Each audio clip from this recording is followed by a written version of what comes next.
I love this country and I give this country. Now you're calling me a problem. I don't think I am. I think you are. Second point is, as a Muslim female, okay, my parents might not let me... Do not mix up somebody, a thug, a racist, and so on, attacking somebody in a street with the right of Fleming and me to say what we see in the Quran, what we think of Muhammad, and maybe even asserting our right to say so. Okay, all right, now...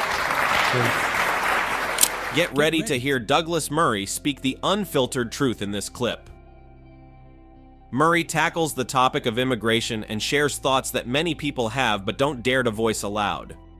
Watch as he educates a young Muslim student, holding nothing back. Thank you. Thank you very much. Tariq says that Europeans associate Islam with violence. There is some truth in that. There is also a very obvious reason for that, which is that Islam is associated with violence. It was not Buddhists who flew planes into the Twin Towers. It was not Hindus or Jews that blew up the London Underground in buses a few years ago. And that simple fact has to be acknowledged if you're even going to start a dialogue. Now, what is happening, ladies and gentlemen, it's not a pantomime.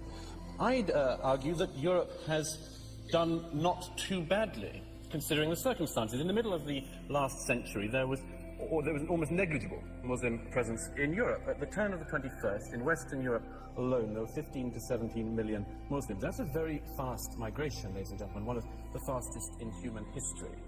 And no society would find it easy to deal with that kind of migration. As it happens, European societies, Western European societies have, I think, dealt with this much better than some would. Certainly, Muslims coming to live in Britain and in Western Europe enjoy more rights and better rights, among them freedom of worship, than they do in any Islamic country in the earth here today. We do have a problem. We have a problem when the failures of Islam throughout the world, the failures of all Islamic societies, come here into Britain.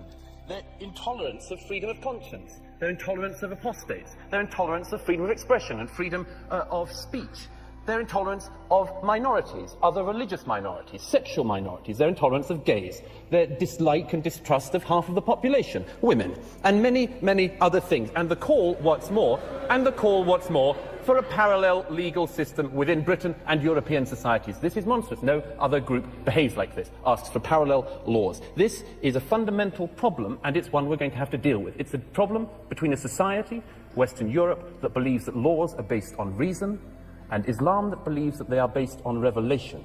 Between these two ideas, I'm not sure there is very much compromise for Europe. It is not Europe that has let down its Muslims, but the Muslims of Europe that have let down Europe. This is not solely something which we have to say we can never reconcile. Of course we can reconcile this, but we need to be honest about it. We need to be frank about it, and we cannot avoid things just because they are unpleasant. And if there were one thing I would wish Muslims in Europe could learn today, as fast as possible, it would be this: that you have no right in this society not to be offended. You have no right to say that because you don't like something you can commit violence, or you would like something to be stopped or censored. You have no right to have more hate laws or hate crime laws or hate speech laws just to defend Islam. You have to realize, the Muslims of Europe have to realize, that a society in which even your deepest feelings can be trodden upon is the only society worth living in. And the sooner we can learn that, the sooner that Islam can learn that within Europe, the better. It is not Europe that has failed its Muslims. It is Islam that has failed Europe. I'd argue Islam has failed its Muslims. Thank you. Douglas Murray highlights the swift and unparalleled influx of Muslims into Europe, a phenomenon that no society can easily manage in such a brief time frame. This mass migration is among the fastest in human history, presenting significant challenges. Despite these difficulties, European nations have made notable efforts to accommodate these newcomers, offering rights and freedoms that may be lacking in their countries of origin. Europe's approach to integration has been notably generous. For example, countries like Germany and Sweden have welcomed large numbers of refugees, providing them with housing, education, and healthcare. This level of support demonstrates Europe's dedication to human rights and dignity. In contrast, many Islamic countries, even affluent ones, have been less inclined to accept refugees, highlighting a sharp contrast in approaches. However, integration is not a one-sided effort. While European societies work towards inclusivity and support, it is also crucial for Muslim communities to adapt to the values and norms of their new surroundings. This involves embracing core Western principles such as freedom of expression, gender equality, and secular laws, values that are fundamental to European society and crucial for maintaining social cohesion. Statistics back up Murray's concerns about integration. Studies reveal that second-generation immigrants in Europe often face higher unemployment rates and greater educational challenges compared to their native peers. This underscores the need for stronger integration efforts and greater engagement from immigrant communities in the process. Young lady here with the headscarf, and then we'll come to our panel. I'm a British female. I love this country and I give this country. Now you're calling me a problem. I don't think I am. I think you are. Second point is, as a Muslim female, okay, my parents might not let me go somewhere late at night because people are racist to me. They tell me to go back home and they hurt me. I got hit by 2 white guys and they laughed at me because I'm a scarfy, okay? Last point is to Mr. Fleming. About the point where you said about the religion, changing religion. Every person has the right to. No one says anything about that. But if you had a daughter or a son that wanted to become a Muslim, would you be happy about that? I don't think so. Douglas, I want to ask you, you heard some of the people from the floor there, the woman complaining about attacks on her because she's described as a scarfie because she wears a head veil. I mean, that is something that you would regret. I mean, that doesn't promote social cohesion. Nobody thinks that any physical attacks or any such thing could be a good thing to happen. Of course not. Of course there are. Let's make sure we're right. Talking about Prejudice exists in society. Let's just be absolutely clear this is an audience. Prejudice undoubtedly exists in this society. It exists across racial groups, including from minorities to other minorities, after all, which is one of the things we see increasingly in Britain these days. And it is also the case that people, in particularly famously lower socioeconomic groups, are likely to feel hatred for other groups. That is one of the things that has to be tackled, and everyone, I think, in this hall, I'm sure, we're in agreement that that should be tackled. But do not mix up somebody, a thug, a racist, and so on, attacking somebody in a street with the right of Fleming and me to say what we see in the Quran, what we think of Muhammad, and maybe even asserting our right to say so. Okay, all right, now... I fully agree with Douglas Murray that freedom of speech is fundamental to Western civilization. It enables individuals to express their ideas, challenge established norms, and drive innovation and progress. However, this freedom also means people will encounter opinions and expressions they may find offensive. The correct response is not to seek censorship or special protections, but to engage in open dialogue and debate. A prominent example of the tension surrounding free speech is the controversy over cartoons depicting the Prophet Muhammad. These cartoons, first published in a Danish newspaper in 2005, ignited global protests and discussions about the boundaries of free speech. While many in the Muslim community found the cartoons deeply offensive, the broader Western response highlighted the importance of upholding the right to free expression even when it is controversial or provocative. Statistics reveal that societies that champion freedom of speech tend to be more innovative and economically successful. According to the World Economic Forum, countries with strong protections for free speech, such as the United States and those in Western Europe, frequently rank high in global innovation indices.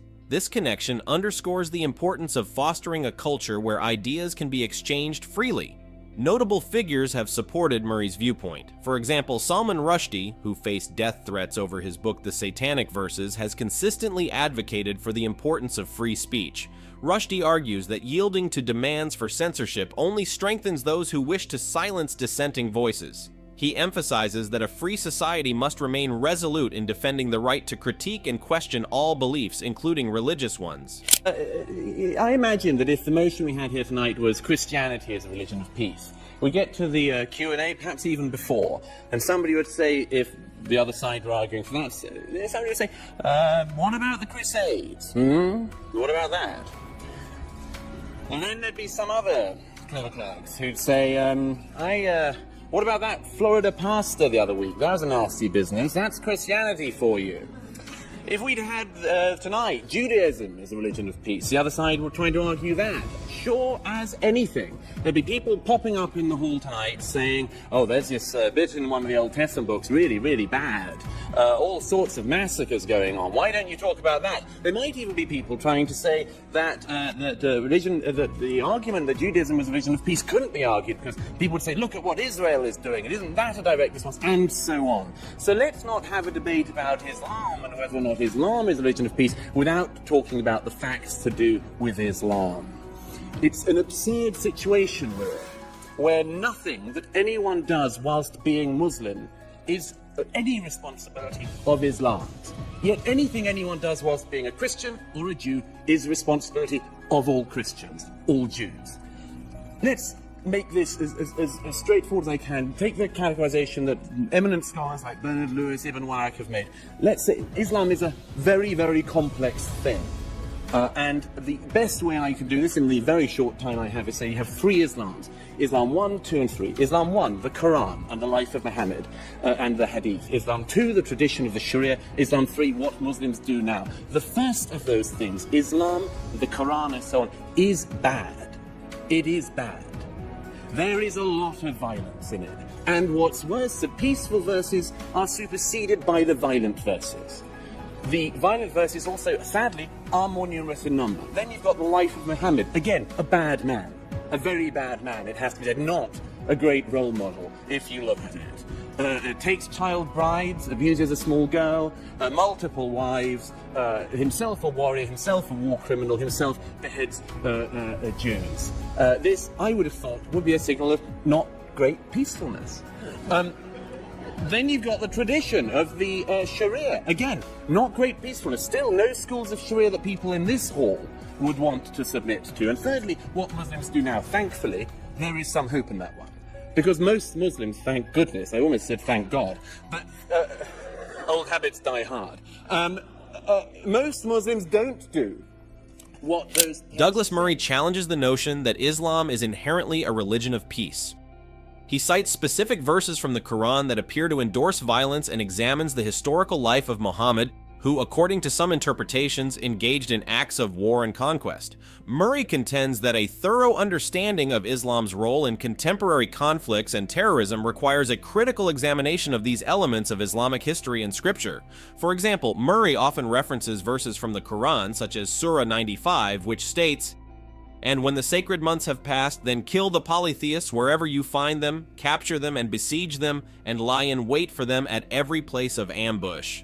Critics of Islam argue that such passages have been used by extremist groups to justify violence. However, it's important to note that interpretations of these verses vary widely among Muslims. Many scholars and believers argue that these verses are often taken out of context and that the Quran as a whole promotes peace. Murray also discusses Muhammad's life, highlighting his involvement in military campaigns like the Battle of Badr and the Battle of Uhud. He suggests that understanding Muhammad's role as a military leader is crucial when considering Islam's influence on its followers. This perspective has both supporters and critics. For example, former Muslim Ayaan Hirsi Ali has echoed Murray's views, arguing that Islam needs reform to address its more violent and intolerant aspects. Conversely, many Islamic scholars emphasize the historical context, noting that such actions were typical of 7th century Arabian tribal warfare norms. Statistics contribute to this discussion as well. A 2013 Pew Research Center study found that a significant minority of Muslims in several countries support the implementation of Sharia law and in some cases severe punishments for apostasy and blasphemy. While these views do not represent all Muslims, they highlight a strand of thought within Islam that aligns with Murray's concerns. Additionally, critics like Ben Shapiro and Jordan Peterson argue that recognizing these aspects of Islam is not about fostering hatred or intolerance, but about encouraging honest dialogue regarding the challenges posed by radical interpretations of any religion. They contend that without such dialogue, addressing the root causes of terrorism and extremism becomes more difficult. Terrorism and extremism becomes challenging. Now look, I wish that Zebra and Majid were the spokespeople of Islam. It would be lovely, although in Majid's case it would have taken rather too long if everyone had to go for 14 years preaching the downfall of America and then said no, not so much. But we are where we are. Anyhow, I wish they spoke for Islam. It would be great. But the fact is that tonight, the organisers of this debate asked a number of clerics. None of them would show. Specifically, they wouldn't show and debate against Ayaan Hirsi Ali. Myself, I don't think they cared. But no, it's very interesting that they will not debate. Time and again, the actual leaders of your religion will not debate this. And you're left with people like we have here. The reason why is, of course, is that the leaders of the religion show such terrible lessons. It is not a small thing. It's not, as it were, a detail. It's not like a wacky Florida pastor. That you've got the largest Sunni state of Saudi Arabia, the most important Sunni state in the world, the most extraordinary closed prison of a society. It's not a detail, it's not a one-off nut job. The Shiite Republic of Iran is what it is, led by the people it's led by. That is not an accident, it's not a detail. The thing that worries me is that although tonight we hear from the fellow panelists here about how Islam is a religion of peace, the fact is that the people who are making the decisions in the religion, the people who are preaching the religion, the heads of that religion, people like Sheikh Qaradawi, who broadcasts anti-Semitic, the most appalling filth every week on the main networks, that is the faith speaking for you guys. I wish that, Ziba, you were on every week on Al Jazeera, but you're not. Qaradawi is. The problem is that Islam is an unstable component. As a religion, an unstable component. 1,000 years ago, the Mutazilites tried to reform the religion. They were wiped out. The fact is that Islam is many things. Many, many things. But to say it's a religion of peace is nonsense. It's to ignore reality. It's to ignore very difficult but necessary facts. Not paradigms, but facts.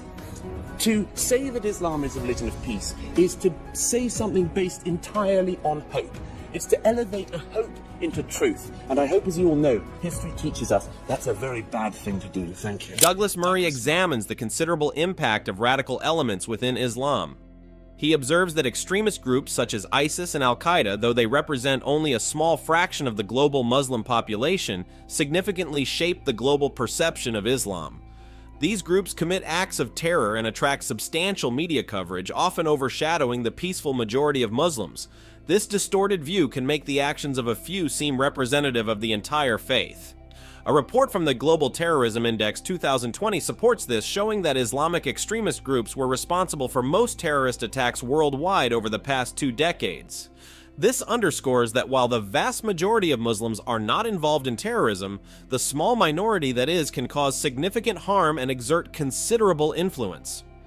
Radical clerics and leaders such as Anwar al-Awlaki, who was linked to numerous terrorist plots and had a strong online presence, further illustrate the power of radical voices within Islam. Murray argues that it is risky to label Islam as a religion of peace without critically examining its texts, history, and the influence of its radical elements. Such an approach can be akin to wishful thinking, ignoring historical and current instances of violence committed in the name of Islam. This can lead to complacency and a failure to address the root causes of radicalization and terrorism. Historical examples, such as the appeasement policies before World War II, demonstrate that ignoring potential threats in favor of a hopeful narrative can have severe consequences. Murray's aim is not to demonize Islam or Muslims, but to promote honest and critical dialogue about the religion's texts, history, and radical elements. He believes that through this approach we can better understand and address the factors contributing to The strange death of Europe centers on the 2015 migration crisis, which you'll all remember was the moment when Angela Merkel massively exacerbated an already existing problem by announcing unilaterally that the external and internal borders of Europe were basically dissolved. In a single act, the mass movement of people that had been going on for decades sped up exponentially, so that Germany in a single year took in an additional 2% of its population. That Sweden took in an additional almost 3% of its population. This is all part of a pattern, I say, that has been going on for many decades, and just like those previous decades, what happened after the 2015 crisis was that politicians and the media found excuses to justify something that would have happened anyway.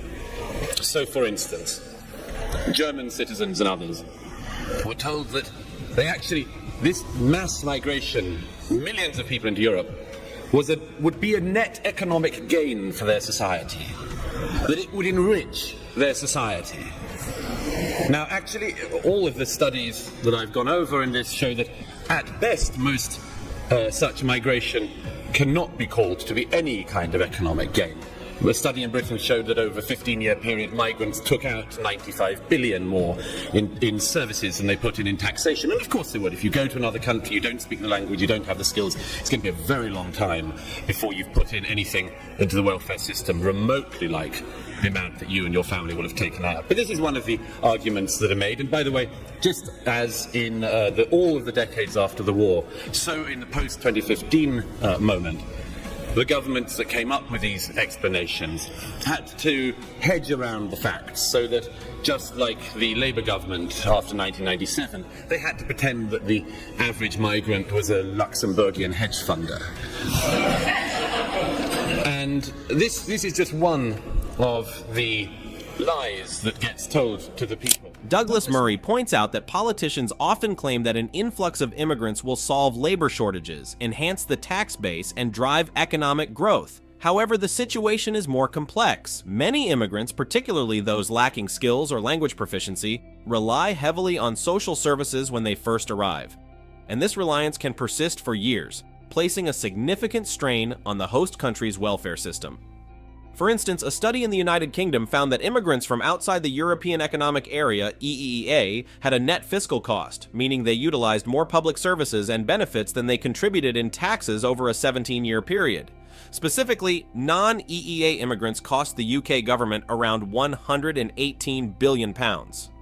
This is in stark contrast to the positive fiscal contributions made by EEA immigrants, who are more likely to be employed and have a favorable impact on the economy. Economists and analysts echo Murray's concerns. Professor Paul Collier, a prominent development economist, argues that large-scale immigration can have negative economic effects, especially when the skills of immigrants do not align with the needs of the host country. Collier emphasizes that while immigration can be beneficial under certain conditions, it must be managed carefully to prevent adverse fiscal impacts and social strain.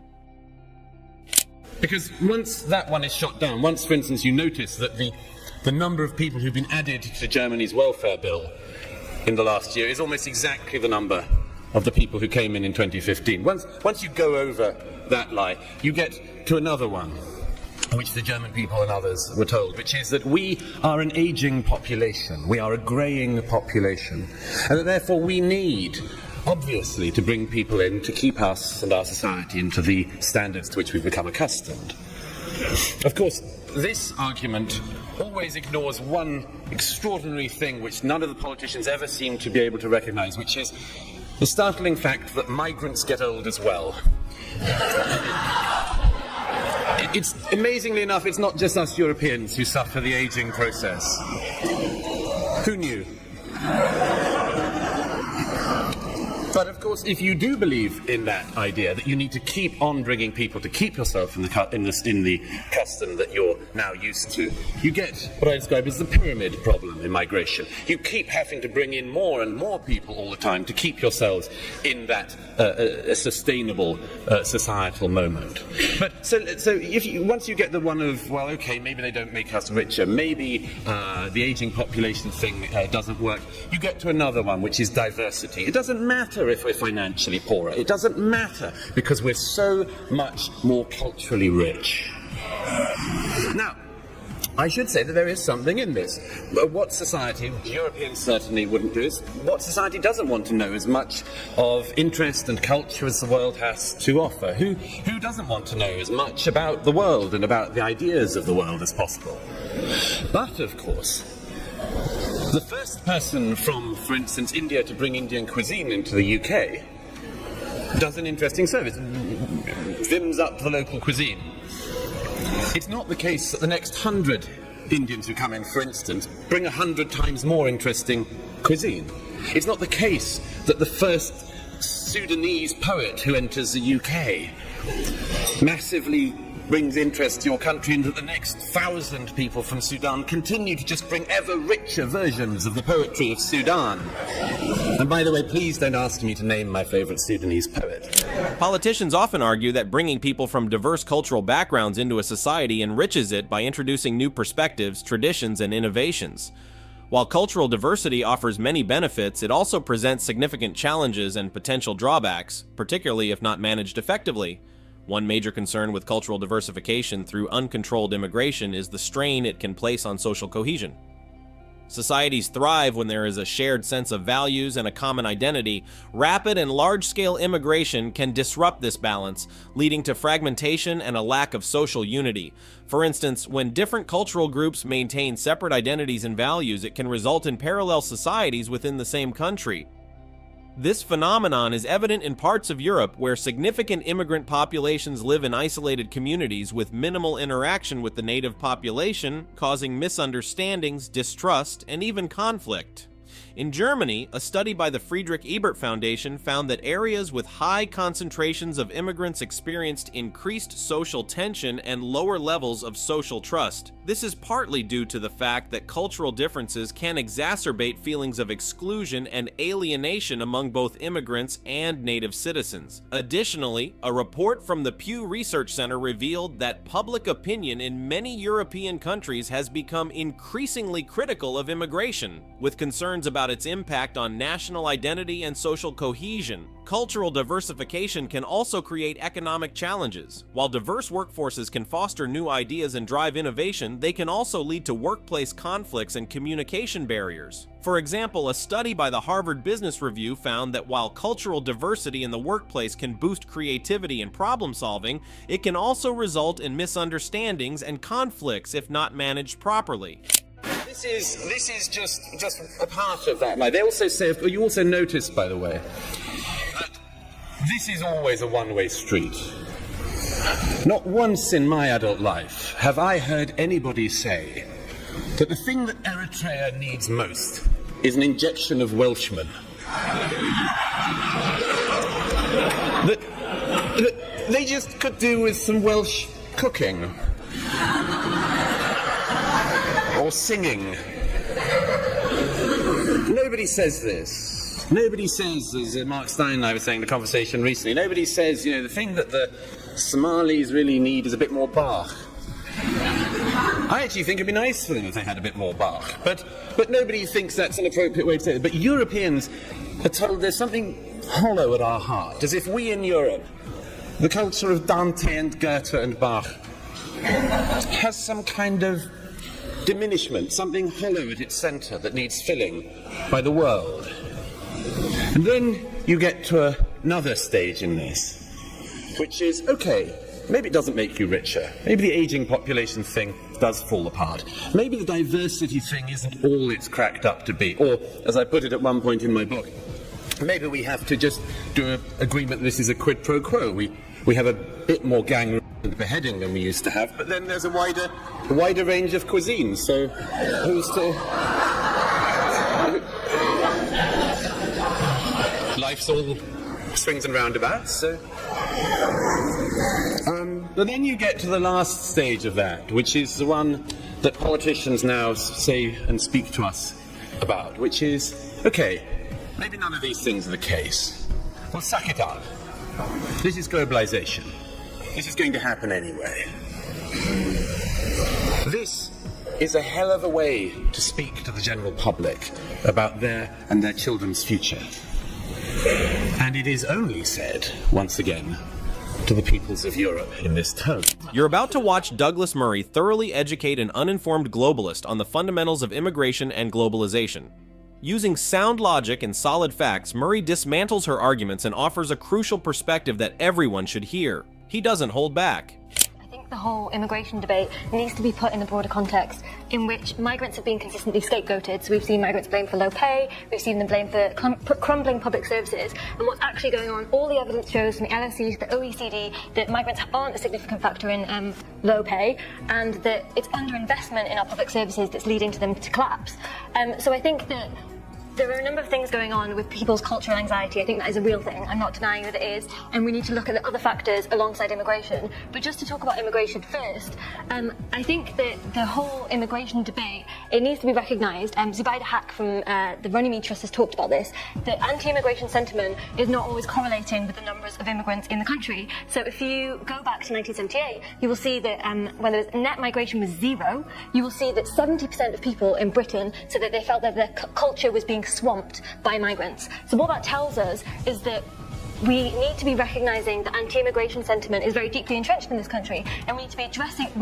Because we've had a lot of attitudinal change on many social issues since 1978, which goes against that particular time. So, can you compare like with like? Well, I think that what we can look at is the fact that there has consistently been a hostile environment to migrants. If you look at government policy from the 1960s, there was a concerted effort to keep migrants of colour out of this country. So what I'm saying is not that we should be ignoring people's concerns, what are often deemed legitimate concerns by politicians. But we should be recognising that instead of just calling people racist, we should be addressing why there is prejudice. That's not to say that everyone who's anti-immigration is racist, but it is to recognise that there is an element of racism and an element of prejudice within the anti-migrant feeling, and I think we need to be addressing that, trying to break down difference as opposed to reinforcing those differences, because people all over the world have far more in common than a lot of this discourse would have us believe.